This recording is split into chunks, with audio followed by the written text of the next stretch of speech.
Hi, I'm Sam Sheehan at Stitch and Steel Homestead, and today I wanted to talk to you guys a little bit about feeding fresh greens to our rabbits here. I would love for our rabbits to get most of their nutrition from our pastures here, but the way we've got our setup here, it just doesn't quite make sense for us to pasture our rabbits. If we had them in a stationary pen, they would very quickly strip it bare and not have any grasses to eat anyways. And if we had them in mobile pens, that's a little bit tricky to manage with small kits who could get hurt or left behind in moves. So for now, we have an indoor colony, and that works really well for us for a number of reasons, including security and disease prevention. So that means that I bring my rabbits as much fresh pasture as I can. So from spring until fall, every day I gather my rabbits up a generous portion of greenery from our lawn, from our pastures, from our garden, from our orchard, that they can eat, and it supplements, I'd say, probably about half of their diet in most of those seasons. In winter, it's just not practical for us to feed veggies and fresh greens to our rabbits. The sheer number of rabbits that we have here most of the time really make that challenging. If I wanted to be feeding them greens every single day for 30 odd rabbits, sometimes 50 odd rabbits, I'd be going through heads and heads of romaine and bunches of herbs and, endives, Swiss chard. Those are all some things from the grocery store that are good to feed rabbits, but I'd be spending a small fortune on it.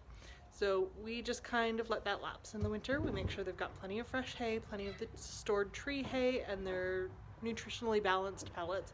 So they're getting everything they really need, just not a lot of fresh stuff. And we also balance that out because we kind of take a break from breeding in the winter because of when our processor is open. So the does aren't really requiring the same peak nutrition that they are during the breeding season anyways. So it works out well enough for us. But that means that come springtime, we need to act as if their guts have never been exposed to fresh greens and kind of start all over again, working them up slowly in small doses. And today I'm going to explain to you a little bit about how we do that. So when we first reintroduce fresh greens to our rabbits, we start with about an amount that's like the width of my pinky finger, or like a pencil, maybe one of the fat primary pencils, for each rabbit. Every day for at least 3 days. If nobody at the end of that time is having diarrhea, lethargy, gone off their feed, if nobody's acting weird, if everything's business as usual, then after 3 days I double that. So now we've got like 2 fingers width per rabbit. And again, stick with that for 3 days. Look for any signs of digestive distress. If they've got loose poops, if they've got whatever, don't start back at 0. Just keep going with that same amount until their tummies adjust to it and they're doing okay and no longer having weird poops or whatever, with that same amount of greens before you increase it again. So don't step backwards, just keep going, but don't increase. As soon as everybody's doing okay again, then we increase it again, 3 fingers. This much greenery per rabbit. And it continues that way basically until the rabbits are eating all the greens that they want for the day, having no signs of digestive distress, and leaving some of the greens behind at the end. That's kind of our litmus test, I guess, for whether we're feeding them the right amount of greens is, are they eating most of it but leaving some behind?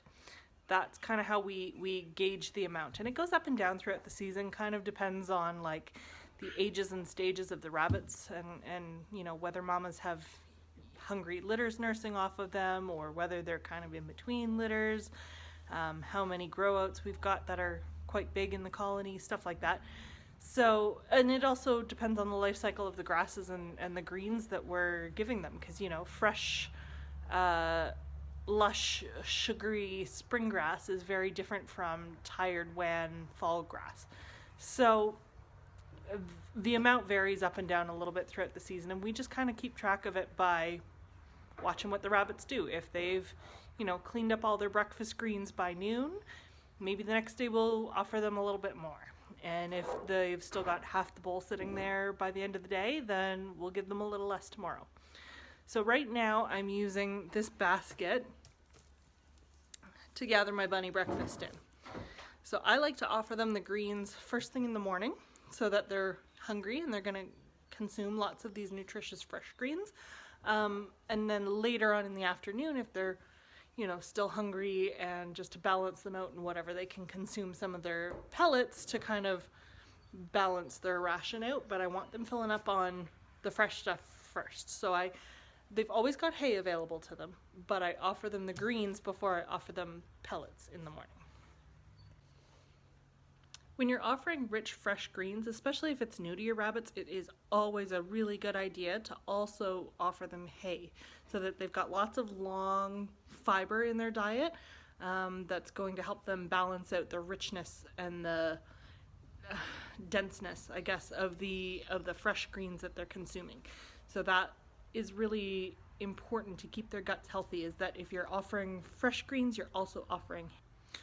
When we're offering greens that maybe our rabbits haven't been exposed to before, or we're not 100% sure, we can't find a good reference anywhere to whether it's safe for rabbits to eat, we always make sure that we're offering them a small amount first, and that we're offering lots of other food choices as well. Either, you know, safe foods and greens that they've had before, or lots of pellets, lots of hay, whatever. Rabbits are quite clever, and they won't eat something that's very dangerous to them, and they won't eat something if they've said, hey, I had a little nibble of that last time and it made my tummy quite upset. So they'll tend to avoid it. But if they're hungry, like if they're really hungry, they might just eat it anyways and say, screw this upset tummy, I've already got an upset tummy, I'm hungry, I need something in there. So I always make sure that they've got lots of choice, especially with new greens. Alright, so let's take a little look at what we're feeding them today. Okay, so we've got these, which are lilac suckers, like root suckers that have come up around our lilac trees. We've got, oh, there's another one.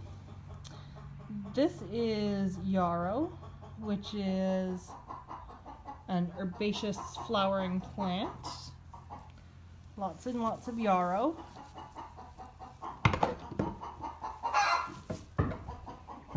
We've got some burdock leaves. We've got some birdfoot trefoil.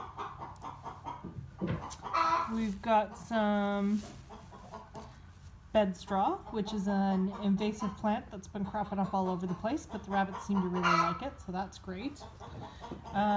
We've got lots of grasses, a couple of different varieties of grasses here, and that probably makes up half of this basket that I'm going to offer to them today. A lot of grass. What else we got in here? Lots and lots of yarrow, lots of bed straw, lots of birdfoot trefoil. There's some dandelion, there's a little bit of curly dock, there's some daisy greens, and there's, did I mention the clovers already? There's definitely clover, curly dock, burdock, and I think that about sums it up. So our breeding mamas are always the first to belly up to the bar, but as you can see, Daddy and the youngsters are not far behind. You'll see everyone start to kind of wake up and creep out and go, there's yummy things here. Mom and Dad, what you got? What you got, Mom? Yum, yum, yum. Have a happy breakfast, bunnies. I just wanted to add a little bit of cautionary information about when you're harvesting your greens. Some things to keep in mind. Number one is that coccidia lives in soil. So if you're pulling your plants up by the roots, not only are you killing the plant and reducing your likelihood that you can further harvest it in the future, but the chances are higher that you're introducing that parasite into your herd. And the second thing to remember is you want to be able to be harvesting this in a sustainable way so that the population bounces back and regrows and continues to provide bounty for you. You don't want to be decimating populations of anything. So, with the exception of a few noxious weeds. Like I pretty much try to decimate the bed straw, but for most things, I try to pick one and leave 3 behind. So I never pick more than 1/3 of the population of any given plant. And if I notice that the population's not recovering well between pickings, then I will take less. And if it's like bouncing back and exploding and multiplying, then I might go to a 2-to-2 ratio. So take 2 and leave 2, or take half of it, essentially.